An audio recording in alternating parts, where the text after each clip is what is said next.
Hi, folks. This is Mark by Mark A. Foster, Ph.D. for the Institute for Dialectical Metarealism. I lay down to go to sleep, and I started pondering something that had just happened. And I decided that I really could not go to bed. I needed to make this podcast. So I am. Problem. I made the entire podcast with the microphone turned off. Well, that might be for the best. Why? I tried to be really, really careful not to identify this person, and I was. I did not use her name, but I still think that perhaps I was not cautious enough. And so I am somewhat grateful, not entirely, but somewhat grateful that the mic was off, because now I have an opportunity to redo the podcast. And I must say, I think that this is one of the most important podcasts I have ever done, although maybe I'm being selfish. By important, I mean that I think it is relevant to the majority of my viewers. Talking about Gaza, for example, while really, really important, is not something that most of my viewers can have any role in changing. That is a matter for heads of state, for the United Nations, maybe, but most people, including me, cannot change the situation in Gaza. We can only get annoyed at it. This is a situation, while unique to me, well, not only to me, but to me and people who live near me, is one I think that may crop up in other people's lives, in other places, perhaps in the place where you live. And so, for that reason, I think it is important that I make this podcast while being really, really careful not to divulge the identity of the person. So I will start right now. I am not a psychologist. I'm a sociologist. So I cannot diagnose a person as being a pathological liar. In fact, I don't even know if pathological lying is a formal clinical diagnosis, but I would assume that it is a part of other clinical diagnoses, maybe antisocial personality disorder, maybe narcissistic personality disorder, or something else. I don't know. I'm just guessing. But again, that is outside of my field. But I can talk about my experience, or my experiences, with this person. All right. This person, she came to me. This is maybe a year ago, and told me that she has been looking for her furniture for 12 years. 12 years? Immediately, I knew that she was lying. Now, I have known some people who were good liars, or reasonably good liars. Eventually, I think I usually saw through them, but I don't know that, because maybe if some people were really good liars, I might still believe what they said was true, and not have any way of saying anything else about it. So I cannot be sure about that. but I know there have been cases where people have lied to me, and I have rather quickly recognized that they were lying to me. This is not one of those situations. Losing your furniture for 12 years and looking for it, having the police look for it for 12 years is simply something that does not happen. Cases on losing furniture do not remain open for 12 years. Now, I'm not a lawyer. I'm not a former police officer, but I know that much. I think anybody would know that. So immediately I labeled her as a liar, and I suspected that she might be a pathological liar, or at least what a pathological liar means to me. So I distrusted her from that point on. Now, part two, last night,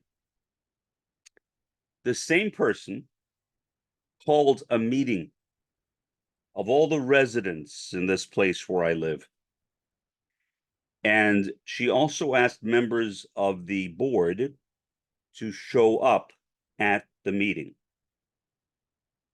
And she claimed personally to me, about 10 minutes before the meeting started, and to many other people who were at the meeting as well, that she was fired from her position, and I won't say what that position is, by the board.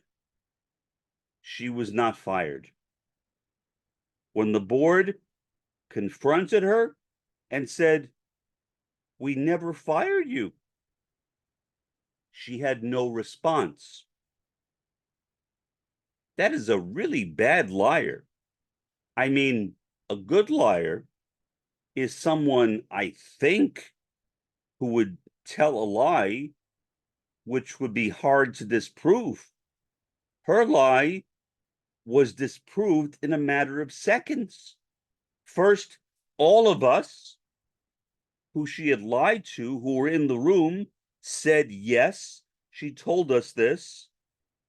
Second, the members of the board said, no, we did not fire you. And third, she did not dispute it. So what do you say? Okay, that was part two. Part three is where it gets more personal, I guess, in a way to me. She called me. I should not have taken her call. I should not. I did, because I have her in my phone, and so I knew that it was her that was calling me. But I did take the call against my judgment, and she said to me, kind of weird, there are a couple of us here who are really interested in your podcasts, and we want to know how you do them. And I thought to myself, that's odd. She's not a computer person. Why would she want to know how I do my podcasts? I'm not even sure if she owns a computer. Maybe. But if she does, she's never said so to me. But I said, okay, I'll be there in 5 minutes. So I got dressed and walked over there. The clubhouse is literally 2 blocks away from where I am. And it turned out that the reason that she was inviting me to the clubhouse had nothing to do with my podcast. It had to do with money. Money.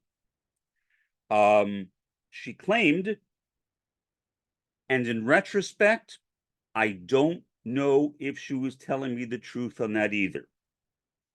that there is an agency which is trying to build a women's shelter. And it is run by somebody in the neighboring city of McAllen. I'm in Mission. McAllen is just a few blocks away from me. And she gave me a card which gave me the opportunity to contribute all sorts of amounts. I believe the highest amount, I might be mistaken, was $10,000. Now, was that money intended to go to this particular organization? I don't know, but now I doubt it. What I agreed to do was to contribute $100, which in retrospect, I should not have done. I should not have done that. In fact, I may try to get the money back from her tomorrow. I may try to get the money back. I'm not sure if that'll work because I gave it to her. So if she says, no, we're not going to give it back, or I'm not going to give it back, I suppose that would be her prerogative, and I would have to sue her, and I'm not going to sue her over $100. I don't care. What I care more about is the way she may do what she did to me to some other people. Now, her doing it to me is not a big deal. I am not a poor guy. There are some people who live here who are poor. They live on Social Security and Medicare, and that's it. I am not among them, fortunately. But if she targeted me and she targeted my neighbor who actually topped me, which she basically encouraged him to do, she said, well, okay, when I gave the contribution, so-called, we're going to try to find matching contributions, but talking to the other person, if you give more money, then we'll find matching contributions for the amounts of money that you give. And he fell for it. And he gave her $125. Okay. Now, I do not think that this charity even exists. Could I be wrong? Yeah, I could be wrong. Do I think I'm wrong? Absolutely not. She is a pathological liar, as she demonstrated to me previously, as she demonstrated last night in claiming that she was fired, which she was not. So why I agreed to this is beyond me. Especially after she lied to me, telling me that the reason she wanted me to come over was to discuss my podcasts, whereas the real reason she wanted me to come over was to give her money. So what's going to happen? A lot. Tomorrow, the board will know. The board will know because I will tell the board. The board will know exactly what happened this evening. I can only hope that she gets fired. Now, I thought to myself, am I concerned that she might see this podcast? And I thought to myself again, no. I hope that she sees this podcast and panics. Because panicking is the worst thing a person can do in a situation like this. when a person is nervous and panicky, the person will commonly say incriminating things. I should say self-incriminating things. So I am hoping that she is listening, although I don't think that she is. Do I think that she will hear about this? Maybe eventually, but since I have not used her name, since I have not mentioned her position, I have not slandered her.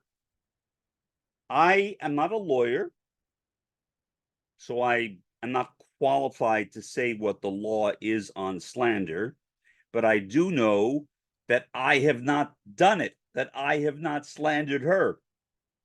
I have been very careful, more careful than I was the last time. And I was careful the last time too, but I decided, well, maybe a couple of things I said I should not have said. So I did not say those things. Now, why am I doing this podcast? Put her to the side. We live in the capitalist world system. The capitalist world system is a system based on greed. I mean, that's what Adam Smith said in Wealth of Nations when he defined what later became known as capitalism. He did not use that term, but that term was later applied to Smith's ideas. And to him, greed was natural. All human beings are naturally greedy beings. And so, if that is true, he said, the best economic system is an economic system which relies upon human greed. And what better system is what is now called capitalism? So there are a lot of greedy people in the capitalist world system. Throughout my life, I have run into a lot of very greedy people. I have not, however, run into a lot of pathological liars. Most liars I have run into were good liars, meaning they told lies that I initially thought were right, that were correct, until I did further investigation, and that's when I found out that they were lies. So a pathological liar, at least as I define that term, and maybe my definition is inaccurate. Forgive me if it is. My definition of a pathological liar is somebody who tells really bad lies because they just love lying for the sake of lying itself. Doesn't matter to them whether the lie will be discovered.